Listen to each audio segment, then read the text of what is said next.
ఈరోజు దేవుని వాగ్దానము నిర్గమాకాండము 23వ అధ్యాయము 30వ వచనము. నీవు అభివృద్ధి పొంది ఆ దేశమును స్వాధీనపరచుకుని వరకు క్రమక్రమముగా వారిని నీ ఎదుట నుండి వెళ్ళగొట్టెదను. ప్రియమైన వారలారా, వాగ్దాన దేశంలో ప్రవేశించటానికి ఇశ్రాయేలీలు సిద్ధమవుతున్న సమయములో వారు ఎదుర్కొంటున్న అడ్డంకులు, శత్రు సమూహారము చాలా అధిగమించలేనివిగా అనిపించి ఉండవచ్చు. కానీ వాక్యంలో దేవుడు చెప్తున్నారు, ఆ దేశమును స్వాధీనపరచుకుని వరకు క్రమక్రమంగా వారిని నీ ఎదుట నుండి వెళ్ళగొడతాను అని. అంటే ఒకేసారి వారందరినీ తీసివేయను, కానీ క్రమక్రమంగా కొంచెం కొంచెంగా వారిని నీ ఎదుట నుండి తప్పక వెళ్ళగొడతాను అని. ఒక చిన్న కథ విందాము. ఒకసారి ఒక చిన్న పిల్లవాడు తమ ఇంటి ముందు పడిన మంచును శుభ్రపరుస్తూ ఉన్నాడు.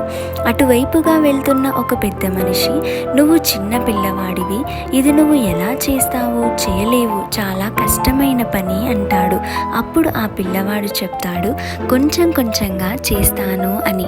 నిజమే కదా, పని ఏదైనా సరే, సమస్య ఏదైనా సరే ఒకేసారి జరగాలి, తీరిపోవాలి అని అనుకుంటే అది చాలా భారం అవుతుంది, మన వల్ల కాదు అని నిరాశ వస్తుంది. కానీ తొందరపడకుండా క్రమక్రమముగా ఎదురవుతున్న సవాళ్లను అధిగమిస్తూ దేవుడు ఇచ్చే జ్ఞానముతో ముందుకు వెళ్ళినట్లయితే వాగ్దాన దేశమును ఇశ్రాయేలీయులు ఎలాగైతే చేరారో ఆ రీతిగా మనము కూడా మన సమస్యలను అధిగమించవచ్చు. మన జీవితంలో పెద్ద సమస్యలు వచ్చినప్పుడు ఒకేసారి ఒక్క క్షణంలో వెళ్ళిపోవాలి, అవన్నీ కూడా తీరిపోవాలి అని అనుకుంటాము.